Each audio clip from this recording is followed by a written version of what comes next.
Roger Federer just dropped a bombshell that nobody saw coming, and it's about Eala. The tennis legend's revelation sent shockwaves through social media, leaving fans divided and the internet on fire. What did he say, and why is everyone talking about the young Filipino star in a way they never have before? This isn't just another endorsement or casual comment. This is something deeper, something that changes how we see one of tennis's rising talents. Nobody expected Federer to go there, but he did, and now the world wants answers. It happened at a press conference in Basel. Roger Federer, the man who rarely involves himself in controversy, was asked about the future of women's tennis. He smiled, paused, and then said something that would dominate headlines for days. He mentioned Eala, not in the way you'd expect, not with the usual polite praise reserved for young talents. His tone shifted. There was concern in his voice, maybe even disappointment. Eala is incredibly talented, Federer began, but I wonder if she's really playing her own game anymore. The room went quiet. Journalists exchanged glances. What did he mean by that? Federer continued, choosing his words carefully, but deliberately. He talked about the pressure his young players face, the sponsorship machines that surround them, the federations that see them as investments rather than individuals. And then he said it, the line that would ignite the internet. Sometimes the people who are supposed to protect these players end up controlling them. And I've heard things about Alex's situation that worry me. He didn't elaborate. He didn't need to. The implication was clear. Something was happening behind the scenes in Eala's career, something the public didn't know about, something that even Roger Federer, a man known for staying out of drama, felt compelled to address. The press conference moved on, but the damage, or the truth, depending on who you ask, was already out there. Within hours, the clip went viral. Twitter exploded, Reddit threads filled with speculation, YouTube channels scrambled to analyze every word Federer said. The question everyone was asking was simple, but loaded. What is Eala's dark secret? For a young player still trying to establish herself on the WTA Tour, this was the last kind of attention she needed. But for the tennis world, this was a story too big to ignore. Federer had opened a door, and now everyone wanted to know what was behind it. But to understand why Federer's words hit so hard, we need to go back to where Eala's story really began. Eala isn't just another tennis player. She's a national icon, the pride of the Philippines. The first Filipino to win a Grand Slam title, even if it was in her 20th. Open girls singles victory wasn't just a personal triumph. It was a moment of collective joy for an entire country that had waited decades for a tennis star to call their own. Born in 2005, Eala was a prodigy from the start. Her parents recognized her talent early and made a decision that would shape her entire life. At just 11 years old, she was sent to Spain to train at the Rafa Nadal Academy. 11. Most kids that age are figuring out middle school. Alex was already across the world, grinding on clay courts, away from her family, living the life of a professional athlete before she even hit puberty. The academy polished her game. She won junior titles. She climbed rankings. She became the face of Filipino tennis. But there was a cost. Every interview, every post-match press conference, every sponsorship deal, it all carried the weight of expectation. She wasn't just playing for herself. She was playing for an entire nation, and that kind of pressure changes you. By the time she turned pro, Eala had already spent more time under the spotlight than most players experience in their entire careers. She had deals with major brands. She had a federation investing heavily in her success. She had coaches, managers, agents, all with their own agenda. Her life was no longer her own. It was a carefully managed brand. From the outside, it looked perfect. A young, talented, marketable star on the rise. But insiders whispered, they always do. There were rumors about tensions with her team, stories about sponsorship obligations that dictated her schedule, whispers that she wasn't the one making decisions about her career anymore. And then Federer said what many had been thinking, but no one dared to say out loud. Eala, the golden girl of Philippine tennis, might not be as free as everyone thought. So what exactly did Federer know? And why did he choose to speak now?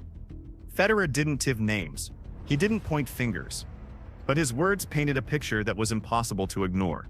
According to sources close to the situation, what Federer was alluding to was the immense control that various stakeholders had over Eala's career. This wasn't just about coaching advice or career guidance. This was about a young player caught in a web of financial commitments, federation expectations, and sponsorship obligations that left little room for personal choice. Here's what we know.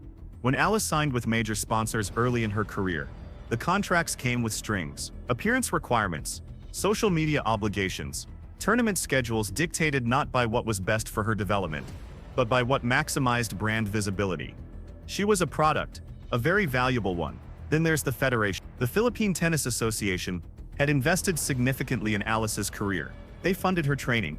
They supported her travel. But investment comes with expectations. She wasn't just representing Resence on court. She was representing an entire sports program that needed her to succeed to justify its funding. The pressure wasn't subtle, and the coaching situation that raised eyebrows too. Multiple coaching changes in a short period. Each time, the official story was about finding the right fit, but those close to the situation suggested something else. Coaches who pushed back against the schedule, who prioritized Alice's long-term development over short-term results, didn't last long. The message was clear: fall in line or get replaced. Federer had seen this before. He'd watched young talents burn out under similar pressure. He'd seen promising careers derailed not by lack of skill, but by lack of agency. And when he looked at Alice's situation, he saw warning signs. So he spoke up, but speaking up came with consequences. The question now wasn't just about what was happening to Alex. It was about whether Federer had the right to expose it, whether his concern was genuine, or whether he just made a young player's life infinitely more complicated. And the internet? The internet had opinions. A lot of them. The backlash was immediate and fierce. Laflinio fans, fiercely protective of their tennis star, flooded social media with defenses of Eala. They accused Federer of overstepping, of speaking about a situation he didn't fully understand, of using his platform to create controversy where there was none. Roger Federer needs to stay in his lane. One viral tweet read, "Alex Eala is doing just fine. We don't need a retired player trying to create drama." But others saw it differently. Tennis analysts pointed out that Federer rarely speaks without reason. If he was concerned enough to say something publicly, there was likely truth behind it. They cited similar cases, young players who seemed destined for greatness, only to flame out under the weight of external pressure. Reddit threads dissected every aspect of Eala's career: her tournament schedule, her coaching changes, her sponsorship deals.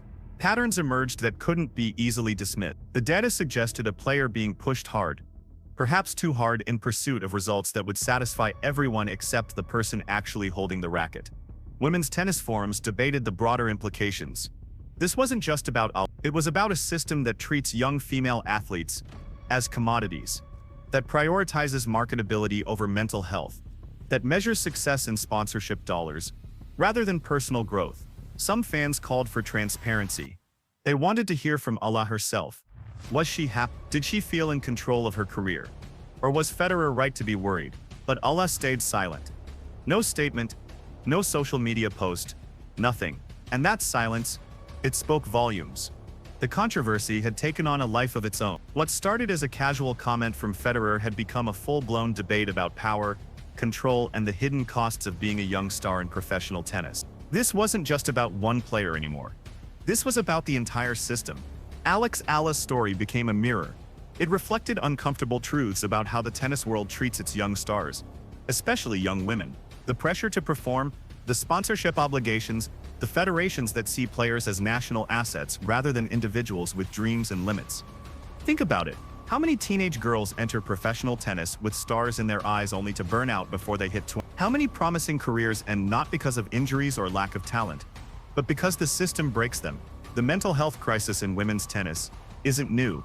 Players like Naomi Osaka and Simona Halep have spoken openly about the toll that constant pressure takes. But Eala's situation highlighted something else: the lack of autonomy. When you're being funded by federations, managed by agencies, and sponsored by global brands before you're even old enough to vote, how much of your career is actually yours? Who's making the decisions? And who benefits when you succeed or when you break? Federer's comment forced these questions into the open. It made people uncomfortable, because the answer isn't simple. Yes, support systems are necessary. Young players need funding, coaching, and guidance. But when does support become control? When does guidance become exploitation?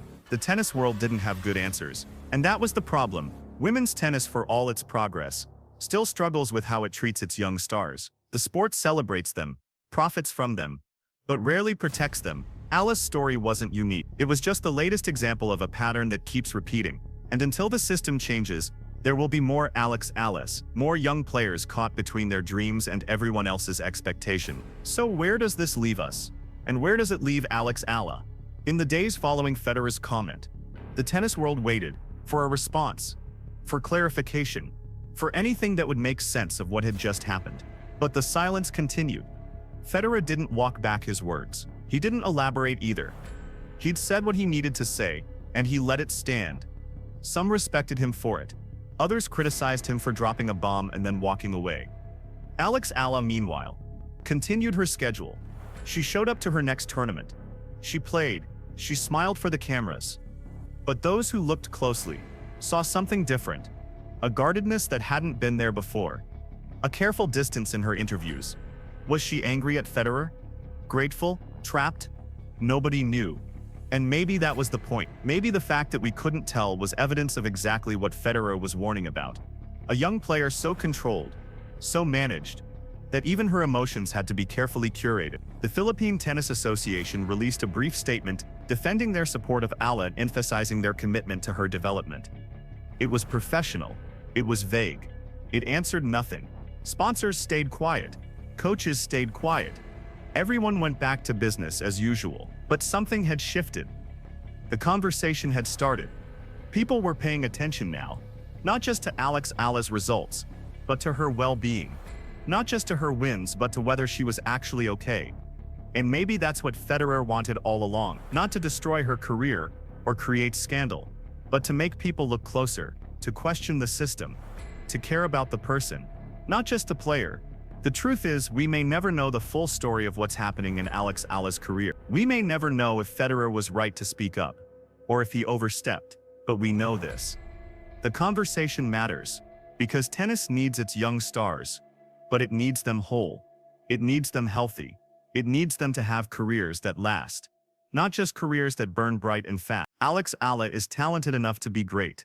The question is whether the system will let her be. Roger Federer's words opened a door that tennis didn't know it needed opened. Alex Eala's story became bigger than just one player. It became a reflection of how the sport treats its rising stars, especially young women carrying the hopes of entire nations. Whether you think Federer was right to speak up or believe he crossed a line, one thing is undeniable.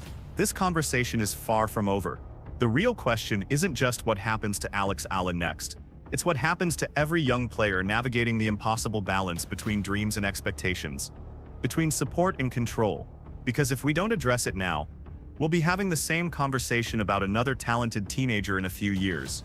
What do you think? Was Federer out of line? Or did he just say what everyone else was thinking? Drop your thoughts in the comments below. If you want to stay updated on the biggest stories and controversies shaking women's tennis, hit that subscribe button and turn on notifications. This story is still developing, and you won't want to miss what happens next. Thanks for watching, and we'll see you in the next one.